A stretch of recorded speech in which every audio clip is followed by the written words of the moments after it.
Hola, buenas noches. Esta es la tutoría ordinaria número 3 de la asignatura práctica docente. Vamos a ver ahora lo que corresponde a la unidad número 3 y un poco de la unidad número 4 con respecto a, eh, al método Singapur.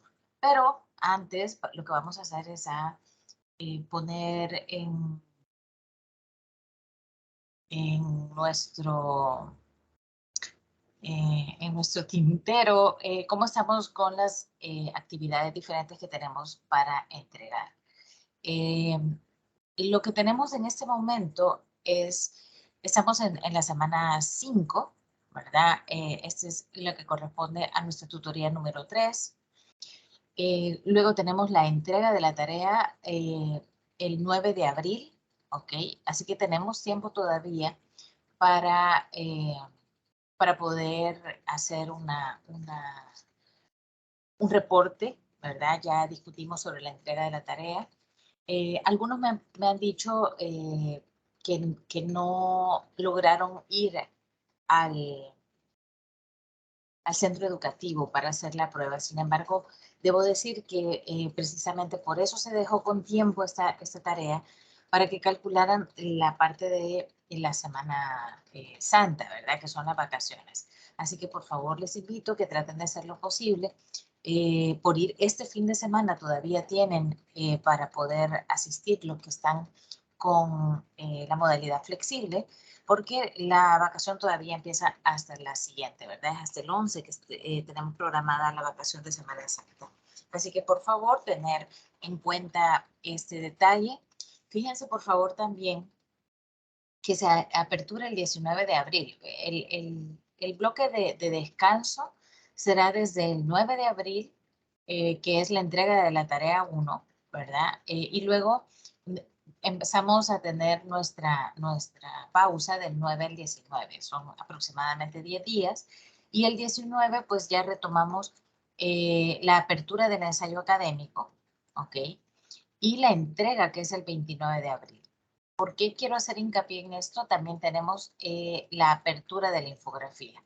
Porque si se fijan en el cronograma, no tenemos fecha de tutoría hasta el 30 de abril. Es decir, que para la entrega de ensayo académico tendremos nada más nuestra tutoría de repaso del 27 de abril.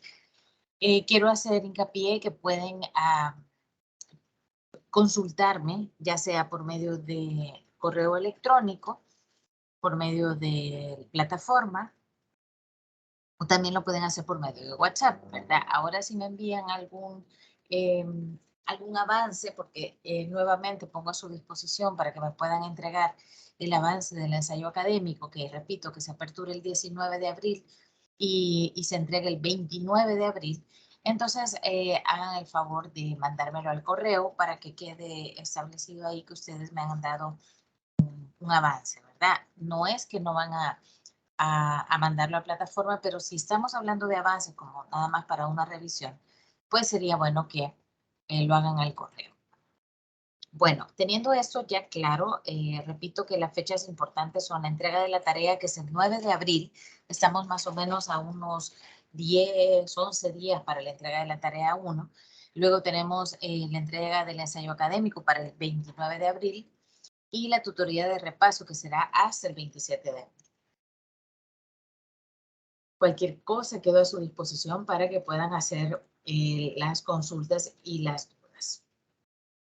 Recuerden que la entrega de la tarea 1 se puede decir que es eh, como una especie de parcial. Si se fijan, está más o menos en la parte en las fechas en que se están haciendo parciales. Así que por favor, recordar esto, la entrega es el 9 de abril hasta las 23:55 p.m.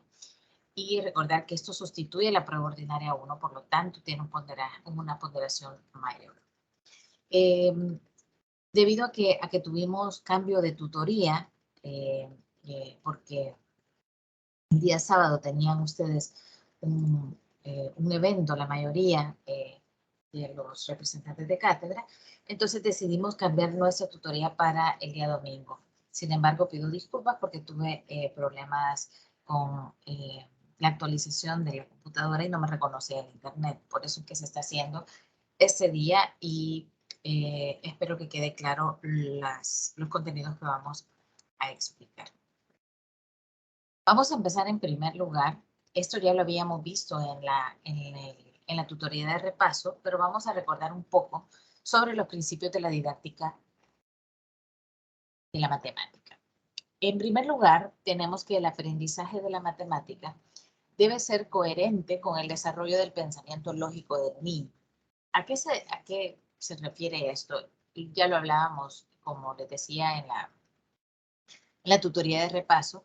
Y aquí, este punto quizás es un poco para discutirlo porque se tiene que tener en cuenta el desarrollo del pensamiento lógico. ¿Qué quiere decir esto? Bueno, no todos los niños desarrollan su parte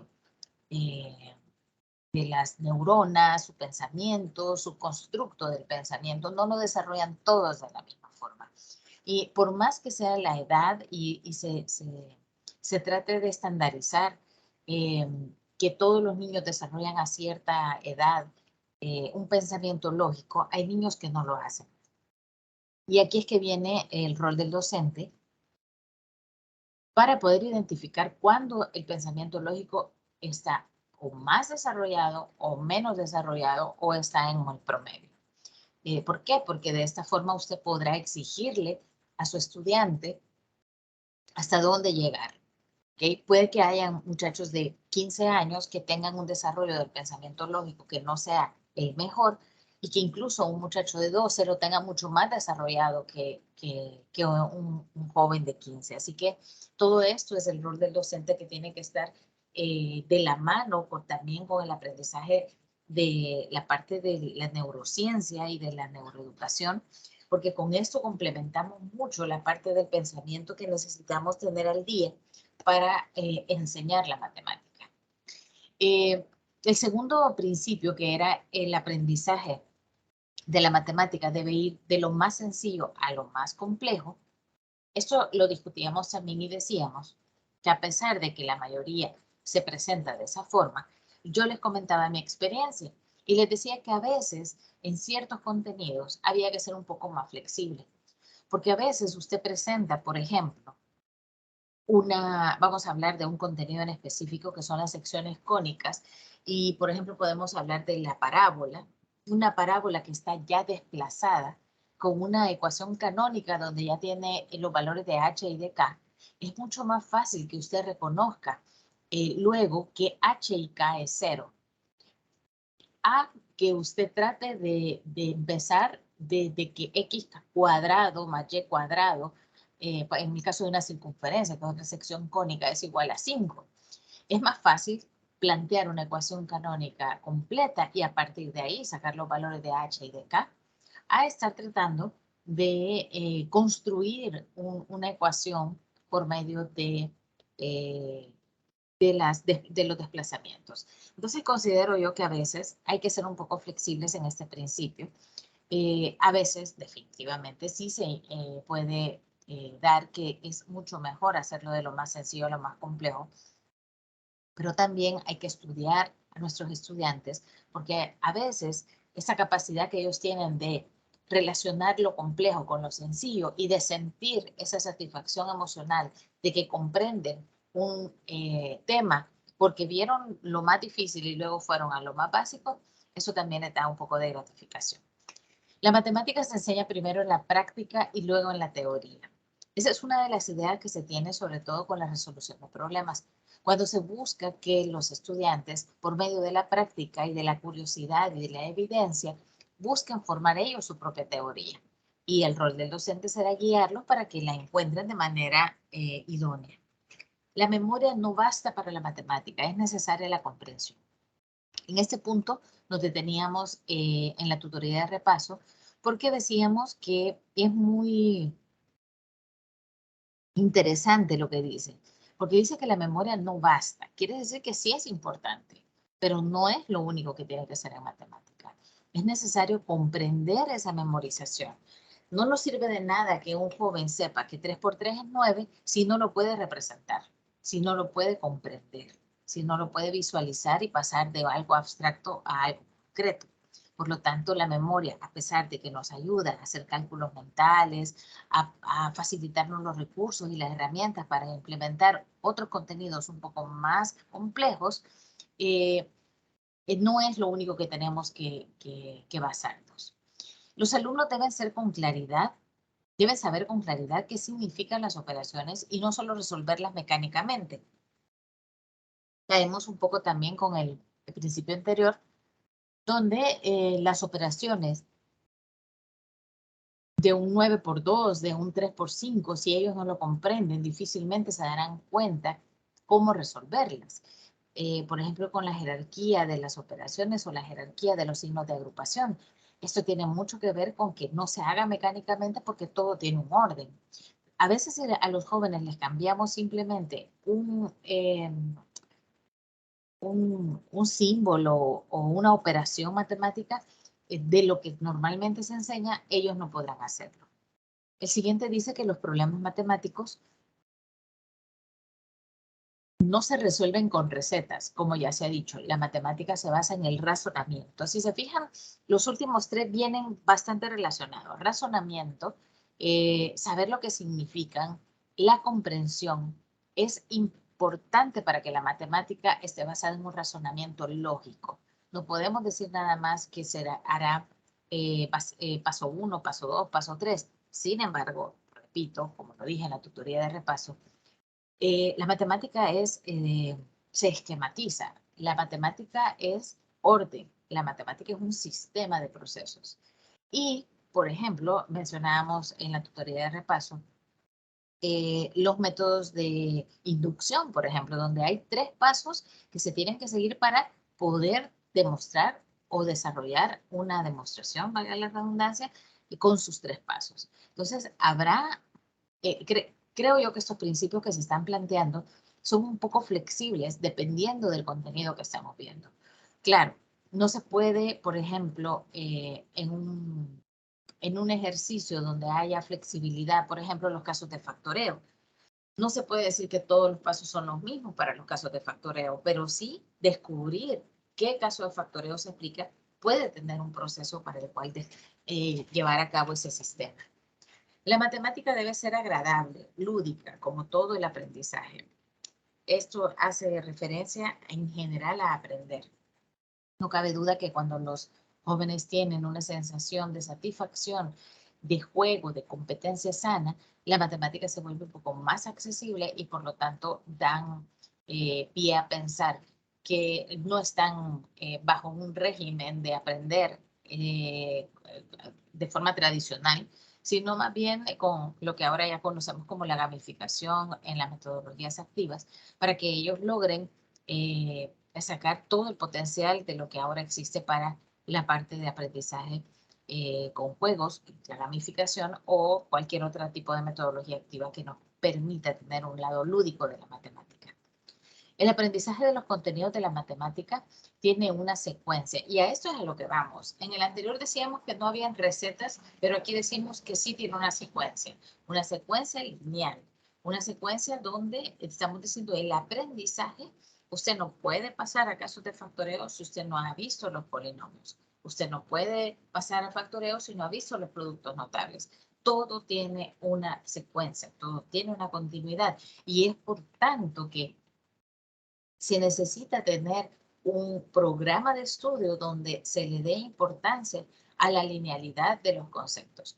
Yo no sé si se han fijado, pero los que ya se dedican a la docencia, por ejemplo, hay un pequeño bloqueo en primer año de bachillerato cuando a los jóvenes se les está dando en ciencias vectores, pero no se les ha enseñado las razones trigonométricas en matemática. ¿Qué le toca al docente de ciencias? Tiene que explicar las razones trigonométricas para poder aplicar los vectores, porque de lo contrario no puede sacar eh, su, eh, la forma analítica, sino que simplemente la forma gráfica. Y entonces, siendo un tema de matemática que tiene que ser un recurso y una herramienta para poder aprender los vectores, se convierte en un obstáculo para aprender.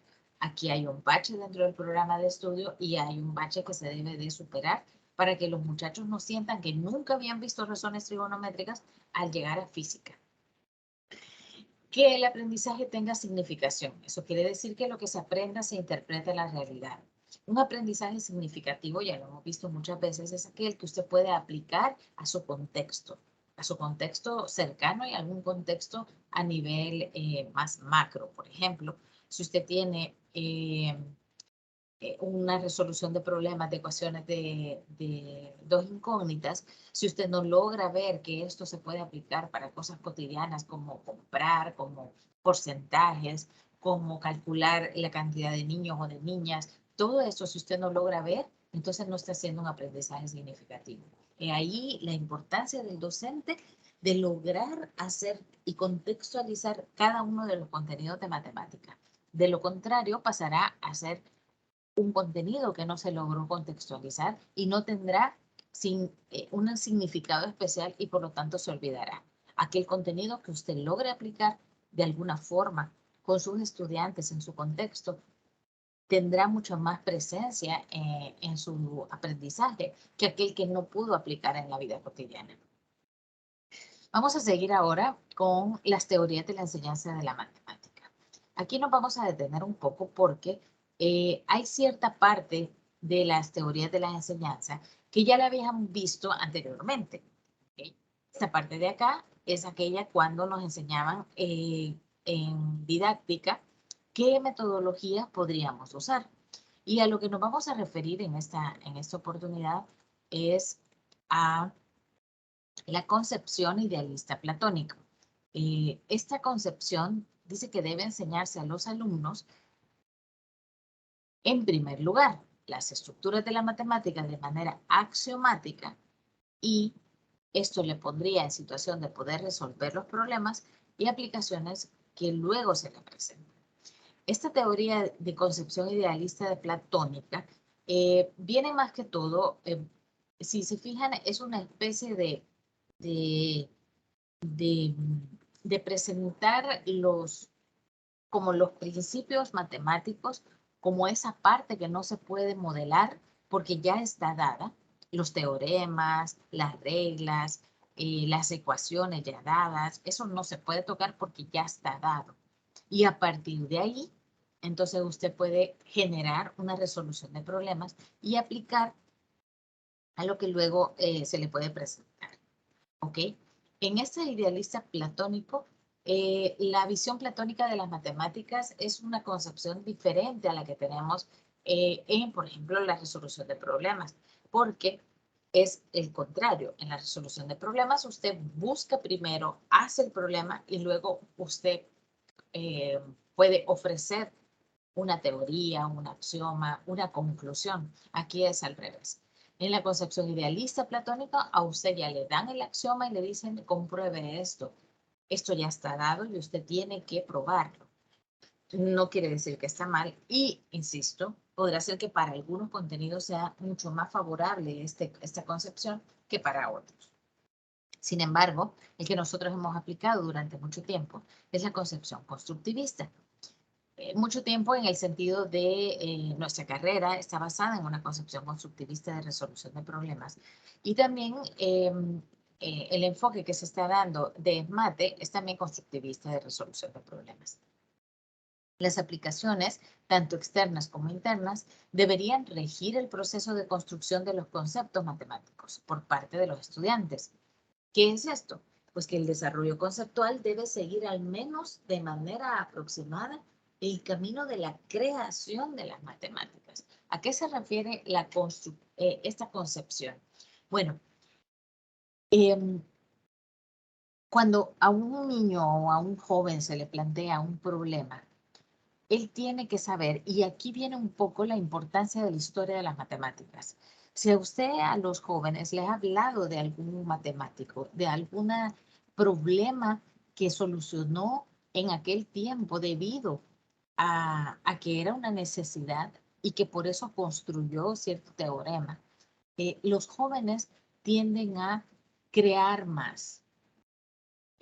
tal vez van a crear una ecuación que ya está dada y esa es la idea. Por ejemplo, si usted les plantea a los jóvenes que pueden calcular el área de un círculo por medio de polígonos regulares, los jóvenes van a creer que ellos están descubriendo eso, aunque ya está dado. Y entonces, ¿cómo lo hacen? Pues construyendo el concepto, construyendo el conocimiento, construyendo un proceso por el cual ellos están verificando que sus datos sean lo mismo. Es una especie de experimento que están haciendo y cuando terminan el experimento, el resultado es precisamente un teorema o algo que está dado en las matemáticas. El siguiente es la concepción cognitiva. Las personas no aprenden conductas directamente, sino que adquieren procedimientos de orden superior o sistemas de reglas que se utilizan para generar conductas en múltiples situaciones. ¿Qué quiere decir esto? Bueno, que usted lo que está teniendo es que el aprendizaje, como la adquisición de procedimientos, es cada vez más fuerte. Este enfoque tiene una especie de vista al futuro en el sentido de que es necesario que este cambio se dé dentro de la escuela. ¿Por qué?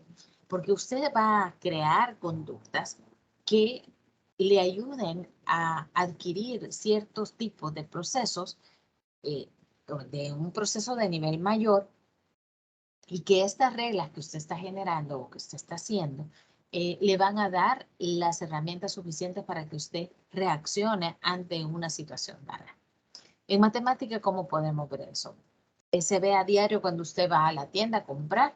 Eso es una conducta que usted está teniendo, eso es algo que usted está realizando, es una acción y dentro de esta conducta está dentro de una situación donde usted está aplicando la matemática porque tiene unos procedimientos de orden superior dentro de su cerebro que le están permitiendo hacer una conducta cotidiana, pero que está dentro de ellos la parte de la matemática. El último, que es la concepción de absorción, dice que el conocimiento se imprime en la mente desde el exterior. Fíjese que no es muy como, llamémoslo así, muy conocido, pero está comprobado porque se ha dicho que el cerebro tiene diferentes formas de aprender. ¿Ok? Hay unos que son más visuales, otros más auditivos, otros que necesitan escribir, otros que necesitan ver un video, otros necesitan simplemente ver un esquema. Entonces, todo esto está haciendo desde fuera. Cuando esto, no sé si han escuchado el término de memoria fotográfica. Es que simplemente a usted le queda dentro de su mente una imagen a la cual usted recurre y por la cual usted aprende. Este conocimiento que se le da a la mente desde el exterior son aquellas herramientas y recursos que usted está utilizando para poder aplicar un conocimiento, en este caso matemático, a, eh, a su contexto. Entonces, por ejemplo, personalmente soy mucho de este tipo de, de, de absorción del conocimiento, soy mucho de hacer esquemas, escribir, para poder asimilar un conocimiento y poderlo interpretar. Y una vez interpretado interiormente, entonces lo puedo explicar. Esto se usa mucho para los docentes. Usted hace por ejemplo, bueno, en este caso, una presentación, una plantilla, y usted está esquematizando y a medida usted va armando algo, usted está absorbiendo un conocimiento que puede llegar a explicar y a hacer lo suyo por medio de estos agentes exteriores para poderlo transmitir el conocimiento que usted tiene. Vamos con la siguiente. Todo esto que hemos visto es parte de las metodologías que podemos ocupar para la enseñanza.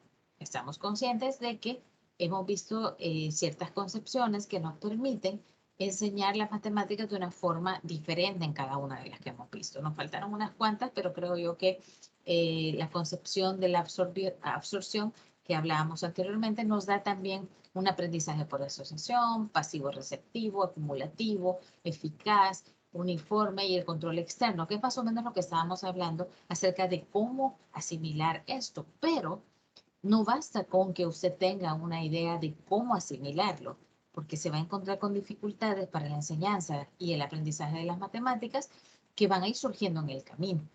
Estas dificultades que se dan en la enseñanza-aprendizaje de las matemáticas, que es lo que estamos hablando, son diferentes y se pueden agrupar en 5 grandes categorías según nos los muestra a nosotros nuestro material de estudio. Dice que las 2 primeras están asociadas a la disciplina, es decir, es propia de la matemática.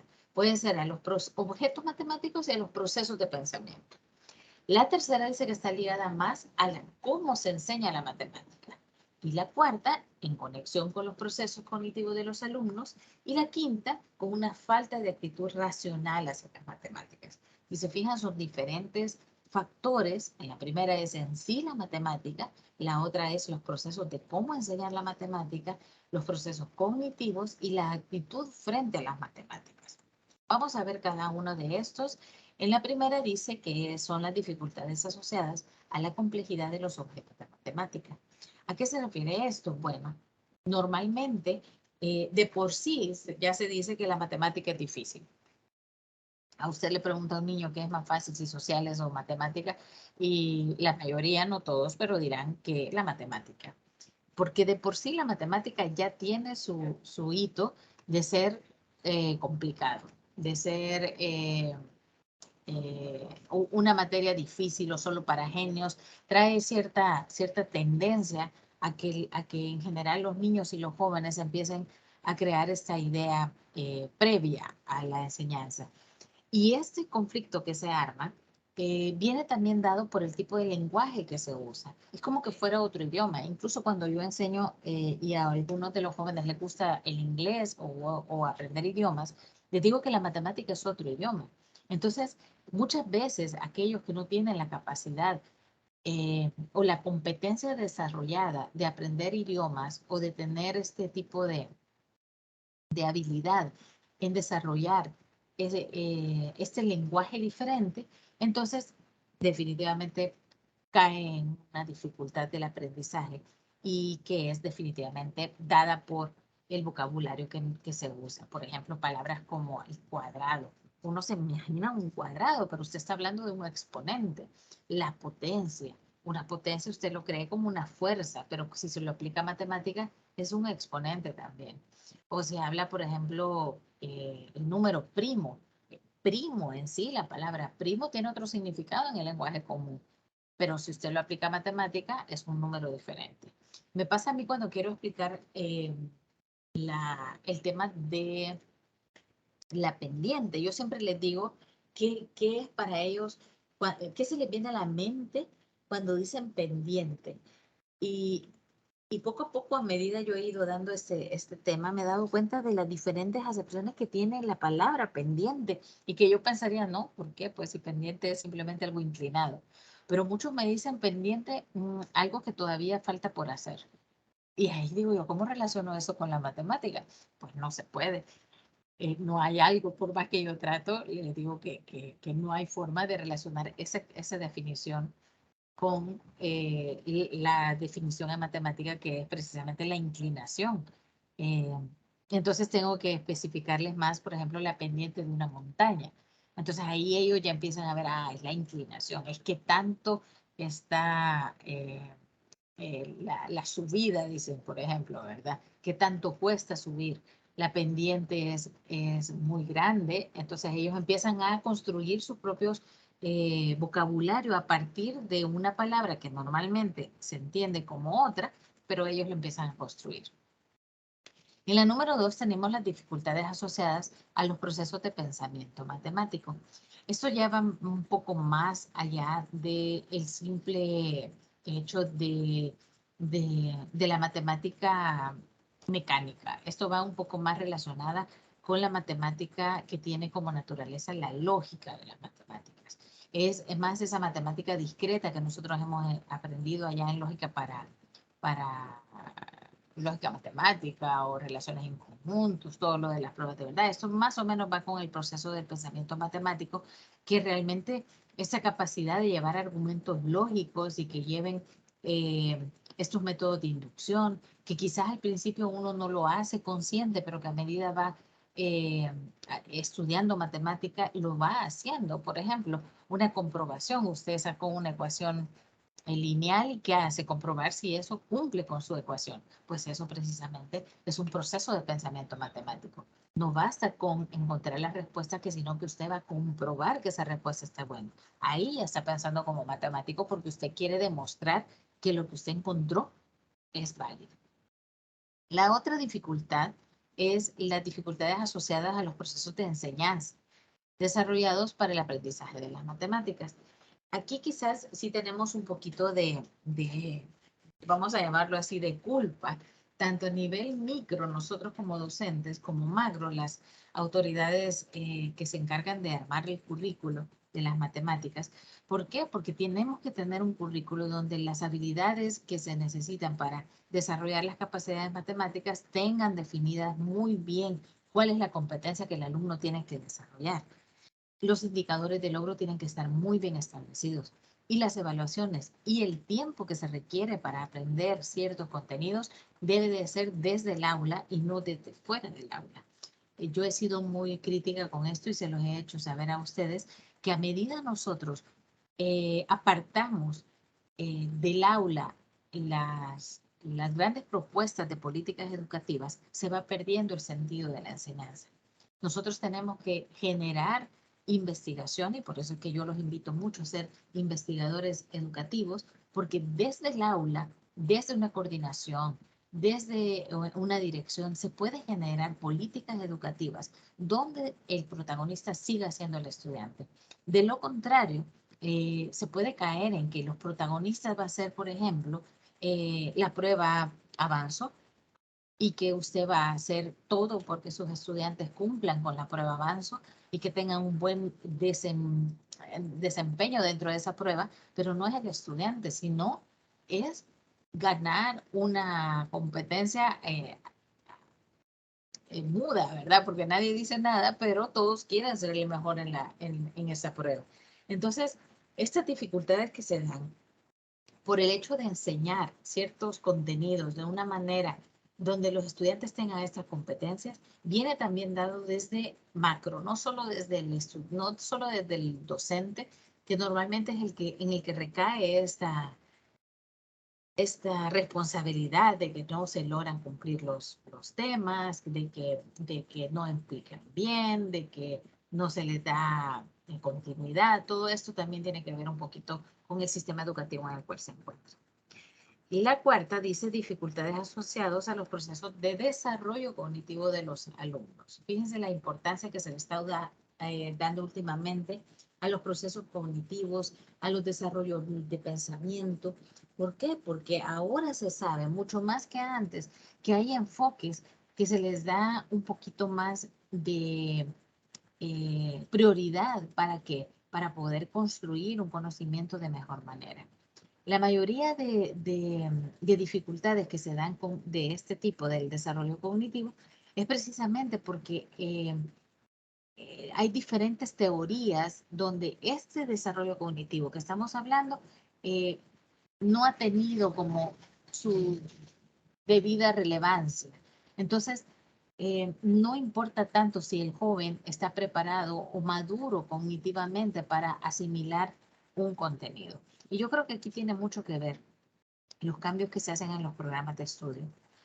Por ejemplo, voy a decirlo quizás más adelante, pero por el momento uno de los temas fuertes, que ya lo he dicho anteriormente también, es el de las demostraciones de geometría, que tanto están un joven de séptimo, octavo grado en hacer demostraciones. ¿Tendrá desarrollado su pensamiento lógico? O, por el contrario, los muchachos que están creciendo con el proyecto SMATE van a desarrollar un pensamiento lógico y no les costará tanto. Pero definitivamente, si usted entra a un aula patada al pecho con una demostración, no tendrá la misma recepción que si usted lo viene construyendo desde pequeños. Vamos a ver también los estándares que se consideran para la enseñanza de la matemática. Hay que reconocer que los estudiantes aprenden matemática interactuando con el entorno físico y social, lo cual lleva a la abstracción de las ideas matemáticas. Bueno, ¿esto qué quiere decir? Que vamos a ver ciertos propósitos que vamos a tener que tener para que estos estándares de la enseñanza de las matemáticas lleguen a ser precisamente lo que se necesita que el estudiante tenga, tanto los conocimientos como las destrezas que el estudiante necesita desarrollar para poder tener una mejor comprensión matemáticamente hablando, ¿ok? Y contribuir también a que todas esas situaciones que se presenten en un futuro las pueda ser capaz de desarrollarlas y de solventarlas de forma asertiva. Y la matemática puede ser una herramienta para ello. Por eso los propósitos generales que se tienen que tener cuando hablamos del currículo es el siguiente. Se debe generar en todos los estudiantes una actitud favorable hacia las matemáticas y además estimular en ellos el interés por su estudio. Fíjense la importancia de una actitud favorable.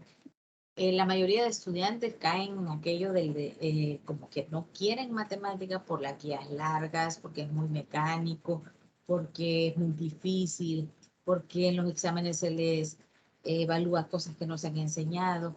Entonces pierde esa actitud hacia las matemáticas que tal vez cuando están pequeños ellos tienden a descubrir. Decía el físico Kaku que lo mencionamos en la tutoría de repaso, que los niños a los 10, 12 años empiezan bueno, o tienen una curiosidad más allá de lo normal.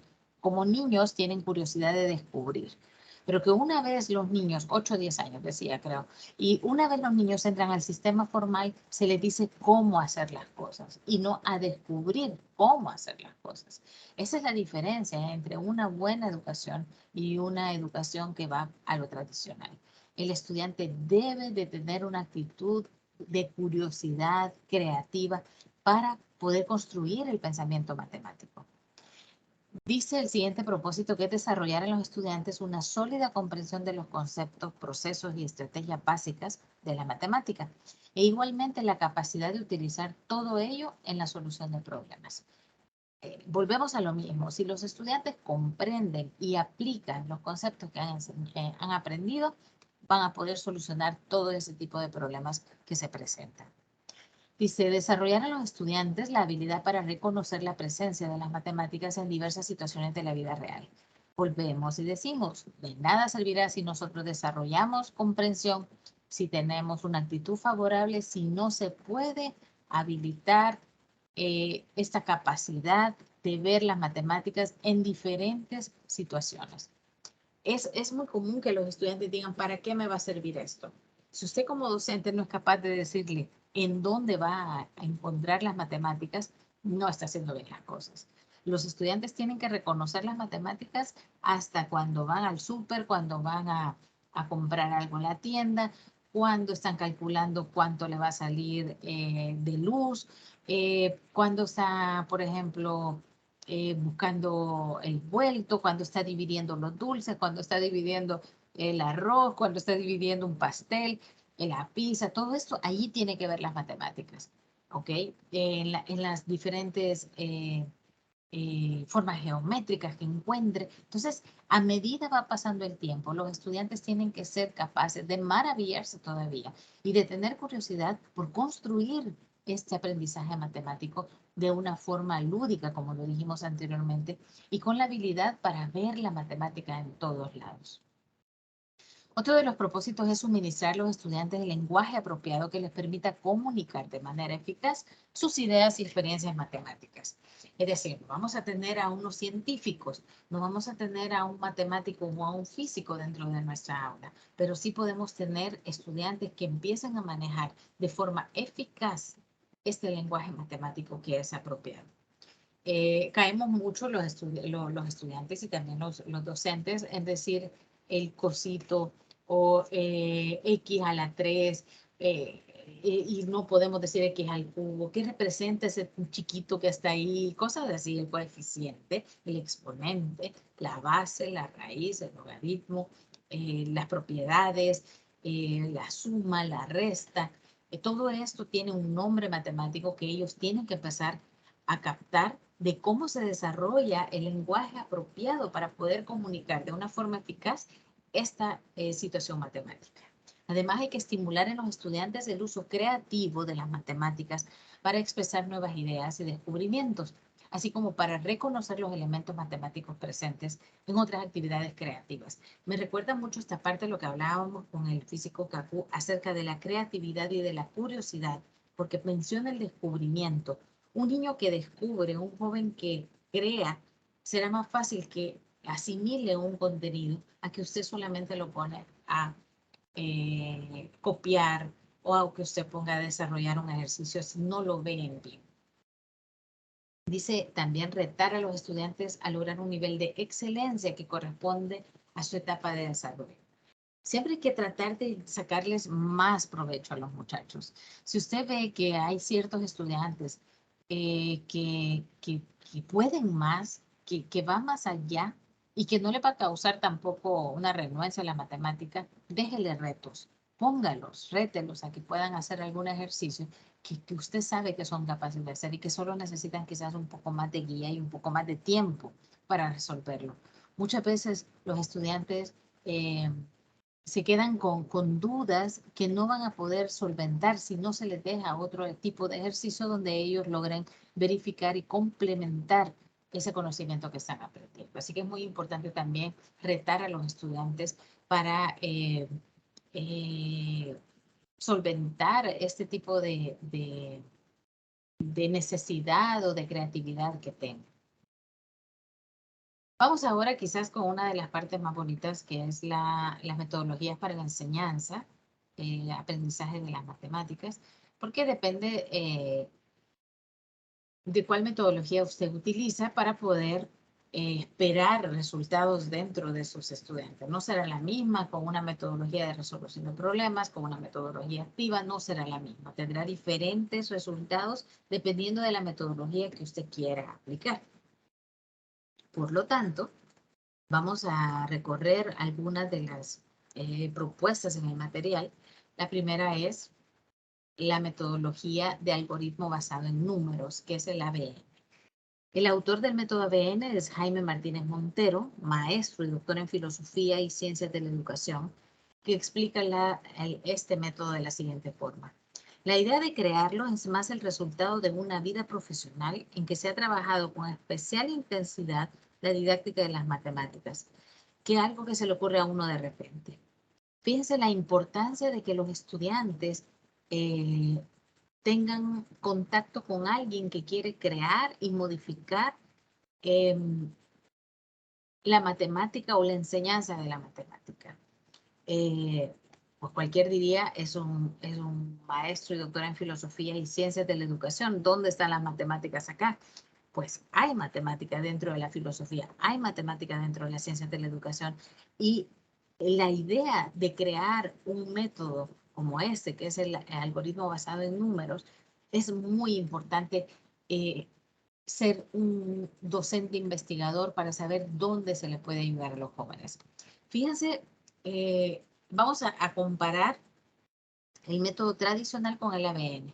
El tradicional es cerrado, el ABN precisamente, por eso se llama abierto.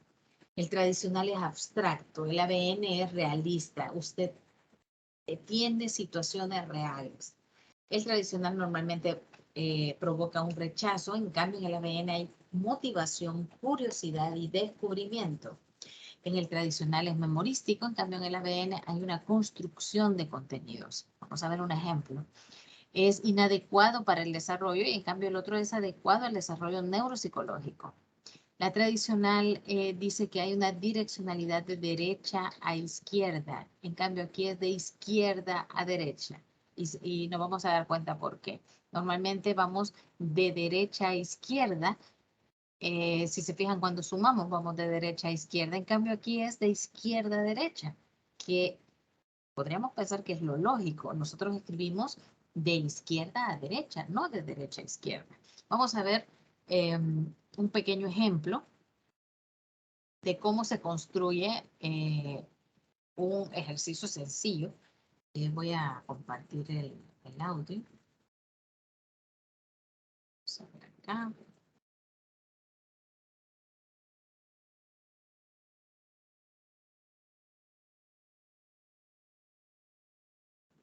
Ok, vamos a ver si se escucha.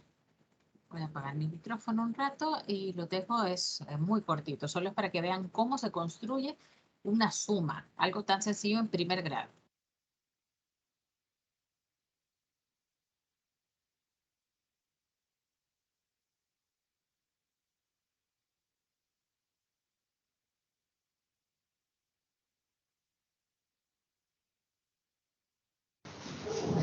Estamos aquí con nuestro amigo, que es del colegio. Primaria. ¿Pero cómo se llama tu colegio? Primero. ¿Y en qué curso estás? Primero. En primero. ¿Qué vamos a hacer aquí en la pizarra? Una historia que es ¿de quién? De Miguel. De Miguel. Cuéntanos qué le pasa a Miguel. Miguel tenía 28 meses y pesa 17. ¿Cuánto tendrá ahora? Muy bien, pues venga, colocar los datos en los cuadritos. Arriba, arriba, primero los datos. ¿Están?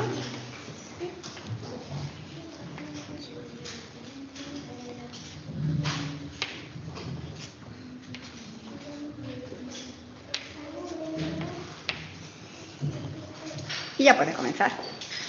Has preparado también tus palillos, ¿verdad?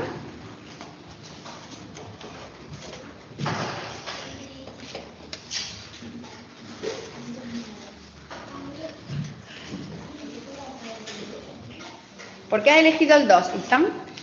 Porque así tengo un número más grande. Muy bien, así completas la decena.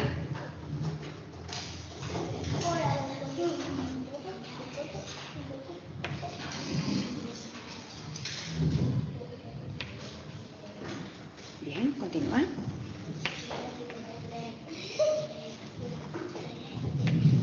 ¿Cuánto ha hecho? Bien. Muy bien.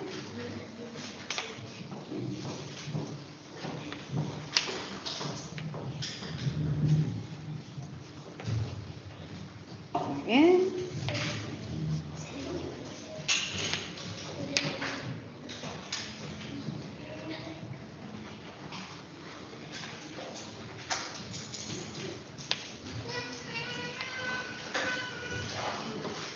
Fíjate qué bien que Izan no ha necesitado los palillos, los colocó, pero no los ha necesitado. Cuéntanos entonces cuál es la solución. Miguel tiene 45 peces. ¿Dónde los tiene?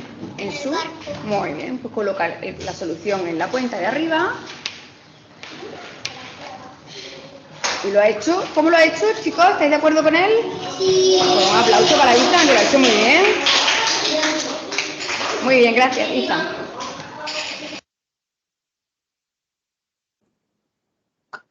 Bueno, yo quiero retomar un poquito este método. Quiero ver si, vamos a ver si quitamos el sonido, porque quiero a ver si captamos lo que hizo Ethan, porque no es tan sencillo de ver si uno nunca ha visto este método. Fíjense cómo parte del número 2 y lo que va a hacer es sumar 28 más 17.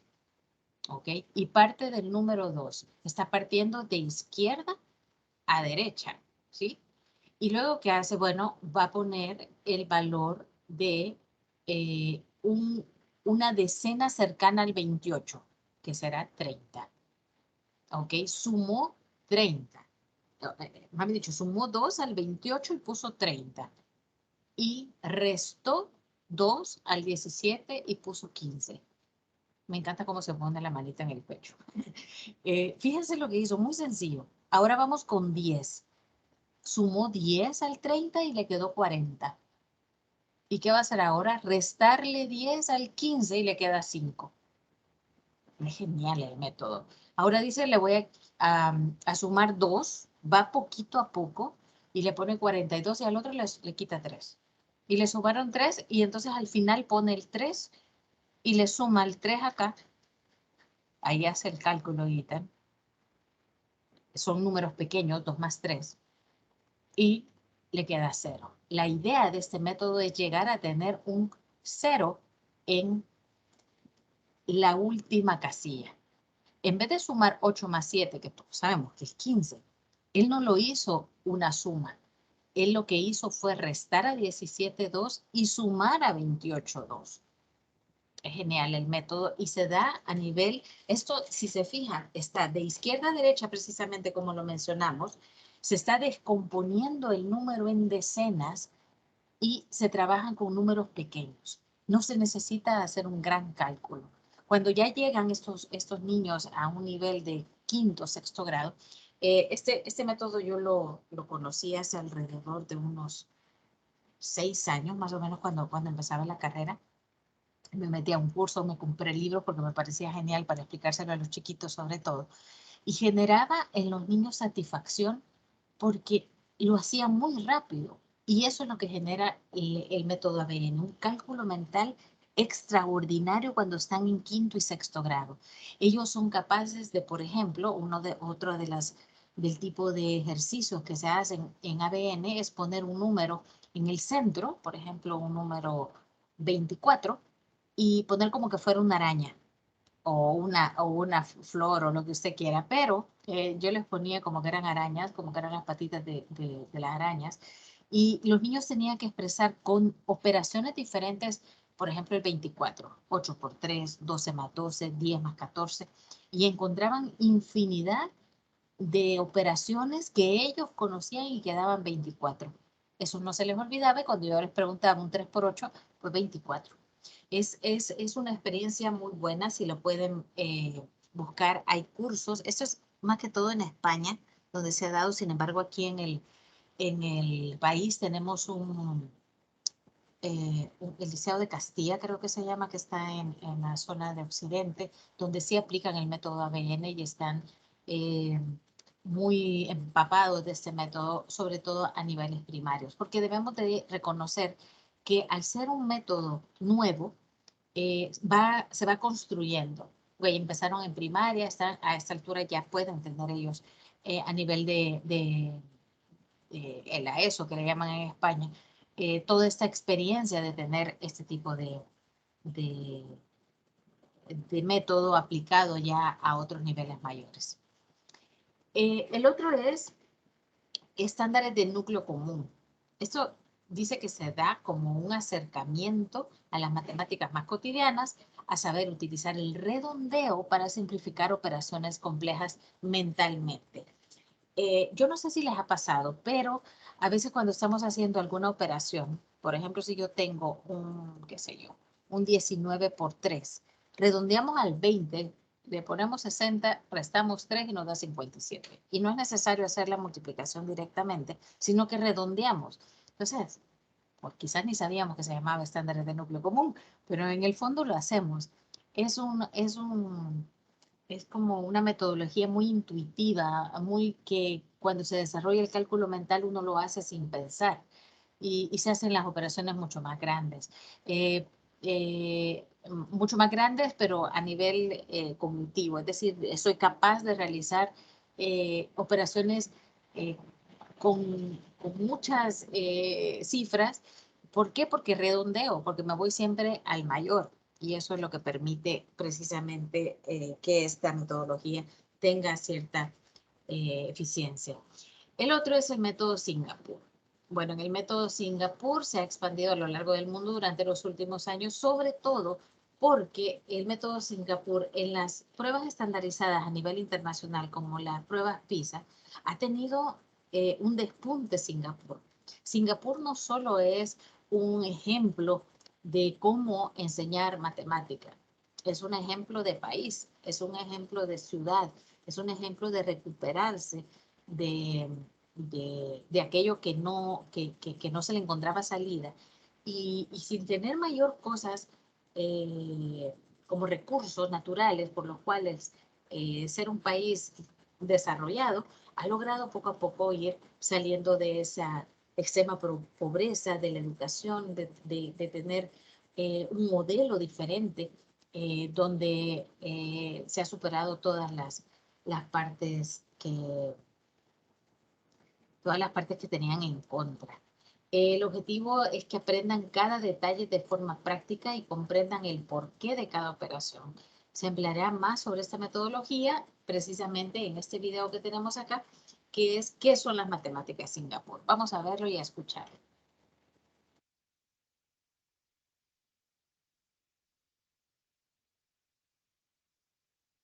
Y hoy vamos a hablar de matemáticas.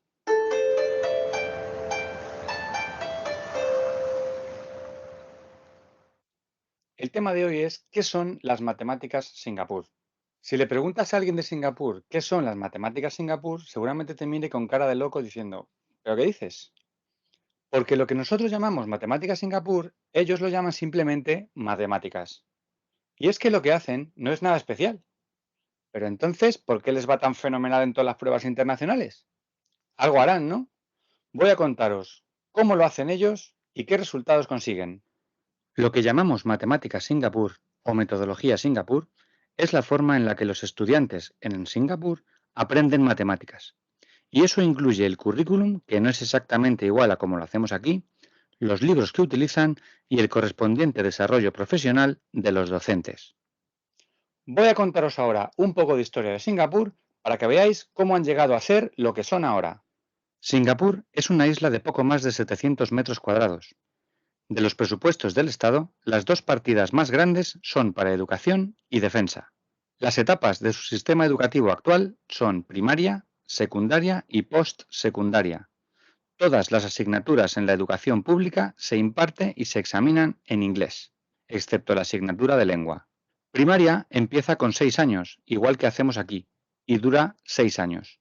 Los 4 primeros cursos son la base y se centran en el desarrollo del inglés, la lengua materna y las matemáticas.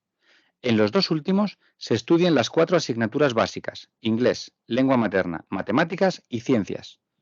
Secundaria dura 4 o 5 años, dependiendo de las habilidades del alumno, y está dividida en especial, express, normal académica y normal técnica.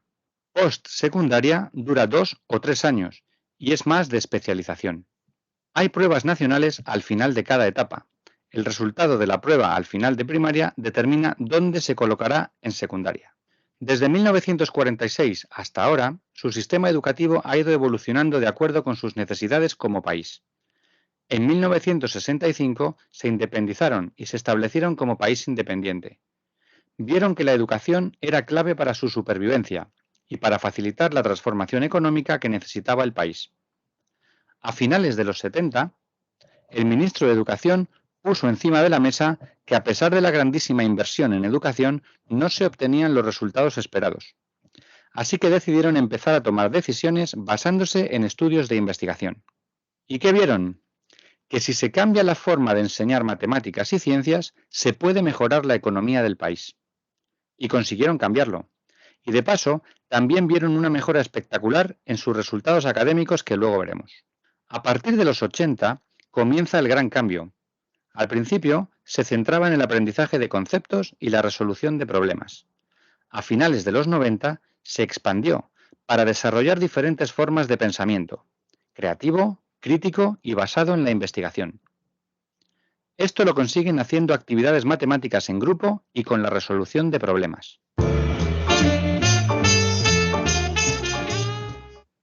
El currículo de Singapur tiene en cuenta las habilidades de aprendizaje, los conceptos, los procesos de aprendizaje, la metacognición, o sea, que son capaces de pensar sobre la forma en la que están aprendiendo, un poco como la competencia que aquí llamamos aprender a aprender, y también el desarrollo de las actitudes de los estudiantes para aprender, haciendo que les gusten las matemáticas. Así que con todo esto, su currículum de matemáticas se puede resumir de la siguiente forma. Supongamos que construimos una casa. Empezamos por los cimientos. En este caso, son los conceptos, que se agrupan en líneas generales en numéricos, algebraicos, geométricos, estadísticos, de probabilidad y conceptos analíticos. Una vez que dominamos los conceptos, las paredes de nuestra casa son los procesos y las habilidades. Las habilidades matemáticas están relacionadas con el cálculo numérico, la manipulación algebraica, la visualización espacial, el análisis de datos, las mediciones, el uso de herramientas y la estimación. Los procesos matemáticos incluyen el razonamiento, la comunicación, las conexiones, las aplicaciones, las habilidades para crear modelos y razonar y la heurística. Finalmente, llegamos al techo. Aquí no se tiene tanto en cuenta el qué, sino el cómo. Y en el cómo se incluye la actitud, tanto de profesores como de alumnos, y la metacognición. La actitud hace referencia a las convicciones y a su utilidad, al interés y al disfrute del aprendizaje de las matemáticas, a saber apreciar la belleza y el poder de las matemáticas, a la seguridad a la hora de utilizarlas y a la perseverancia para resolver problemas. La perseverancia y el esfuerzo son fundamentales.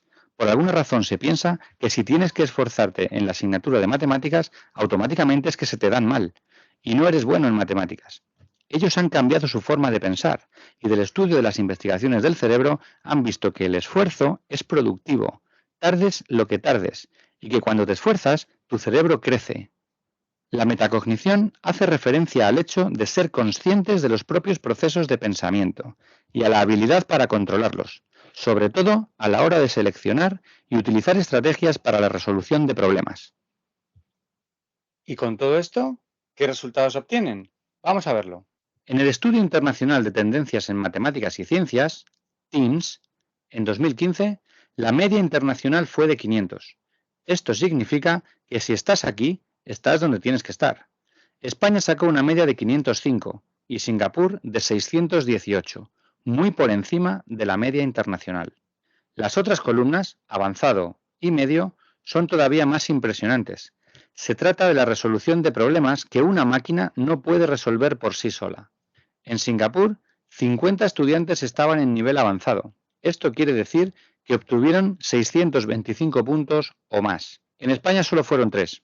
En cuanto a los estudiantes con nivel medio, que son los que obtuvieron entre 550 y 624 puntos, en Singapur fueron 80 y en España 27.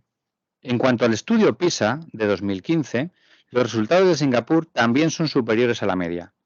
El 13% de los alumnos obtuvieron una puntuación superior a 640 en resolución de problemas. En España obtuvimos un 4%, 4 puntos por debajo de la media de la OCDE en ese nivel. Así que es normal que el resto de países nos preguntemos qué es lo que hace esta gente para conseguir resultados tan espectaculares. Claro, pero ¿qué es lo que hacían ellos antes de hacer esto?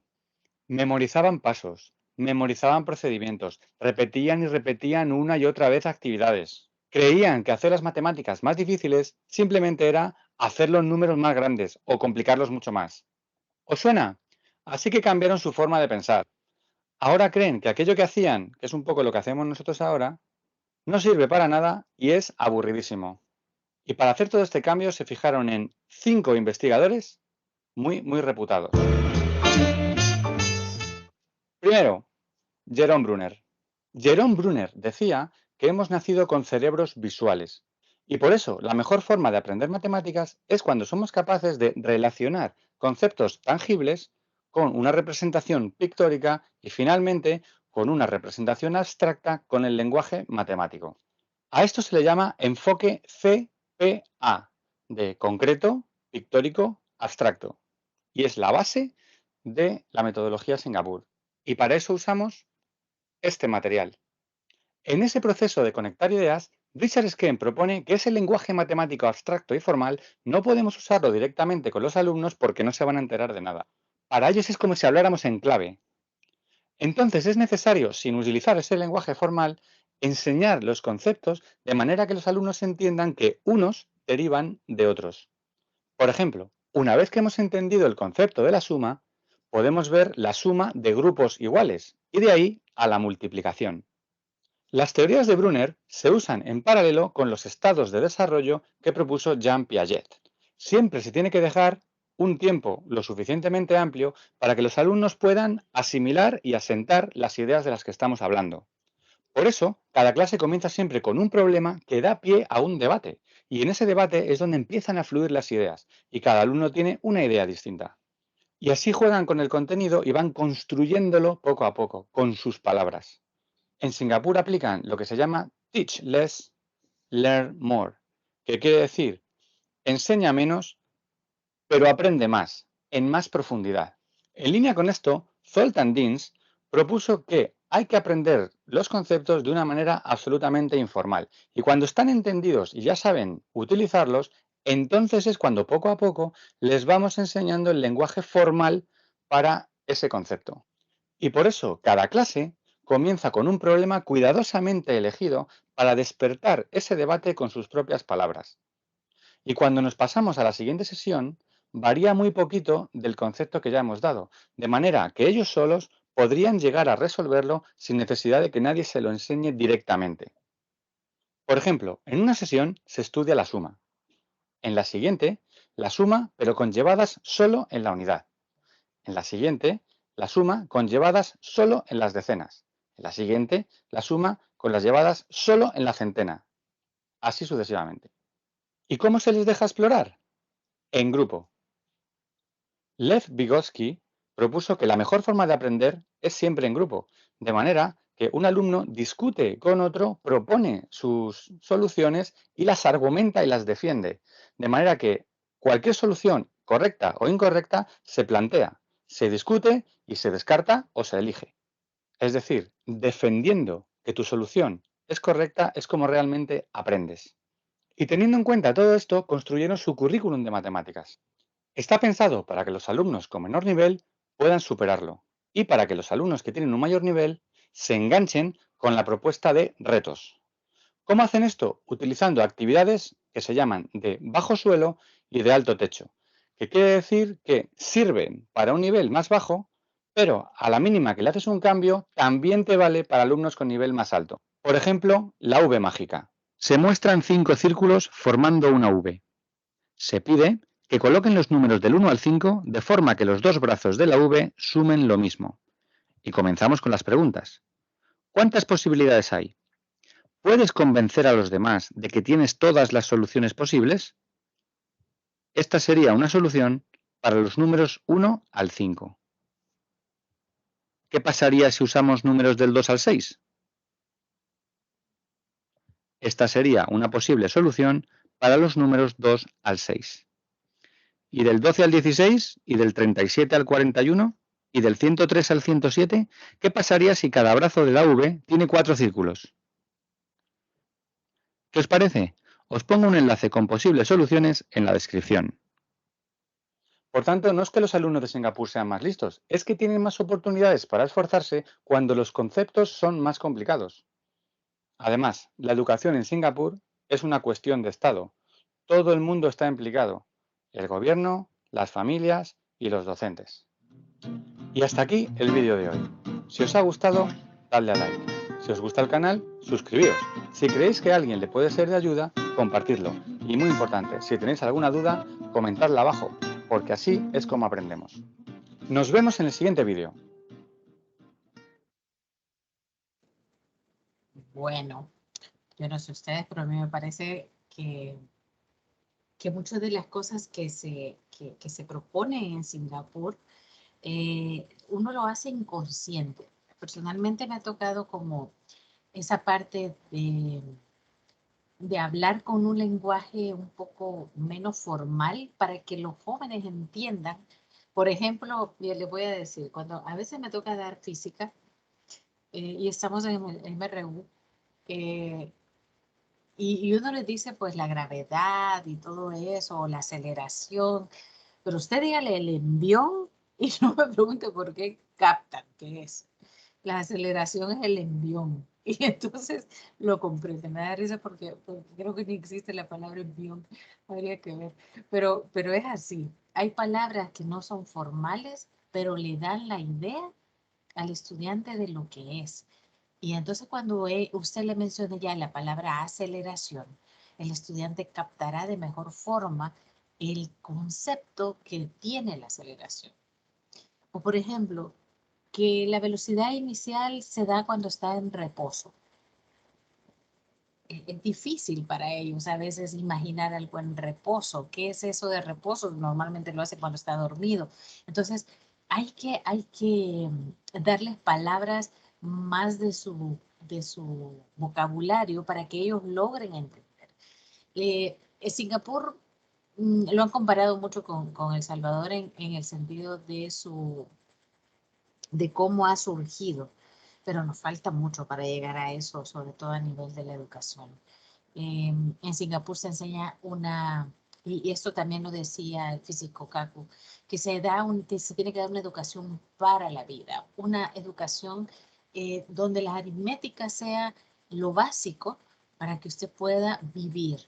Es darle herramientas a los jóvenes, a los estudiantes, al ser humano, de cómo sobrevivir en un mundo. Por lo tanto, yo diría que ahora las metodologías activas acompañadas de la matemática, tiene que ser una nueva visión, porque las tecnologías no se van a detener. Las tecnologías siguen y siguen y siguen y seguirá. Es como la revolución industrial cuando pasó, y lo menciona Kaku también, el físico, cuando pasó la revolución industrial todos tuvieron que aprender a electricidad, calor, termodinámica y todo esto, pero ahora estamos en la tecnología, donde la inteligencia artificial, donde los microchips, donde todo esto está generando una revolución no solo para el mundo, sino para parte específicas como la educación, como el comercio. ¿Y qué nos pasó a nosotros en la pandemia? Tuvimos que aprender muchos a desarrollarnos de forma virtual y digital a un ritmo mucho mayor que el que veníamos teniendo. Muchas personas tuvieron que aprender, por ejemplo, a comprar cosas en línea, a tener una banca en línea porque no lo tenían, ¿ok? Y se reinventó el comercio de la comida rápida, se reinventó el comercio del desarrollo de correos electrónicos para poder servir mejor, la mensajería instantánea. Y si usted, por ejemplo, la física, si usted la deja nada más a una física que ya no le da oportunidad para aprender sobre electromagnetismo, sobre electricidad, que es lo que está ahora en boga, que la tecnología sin estos principios físicos no podría hacer nada y que necesitan a la matemática como un recurso para poder aplicarlas. Por lo tanto, la metodología que tenemos que aplicar ahora sí tienen que ser de resolución de problemas, pero acompañado de una herramienta tecnológica que nos permita hacer concreto algo abstracto, sobre todo en el campo de la matemática.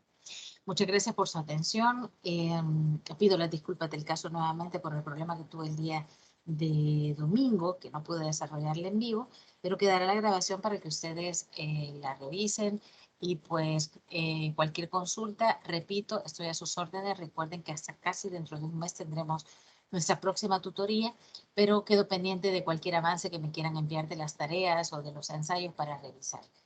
Pasen feliz día y pues muchas bendiciones para todos.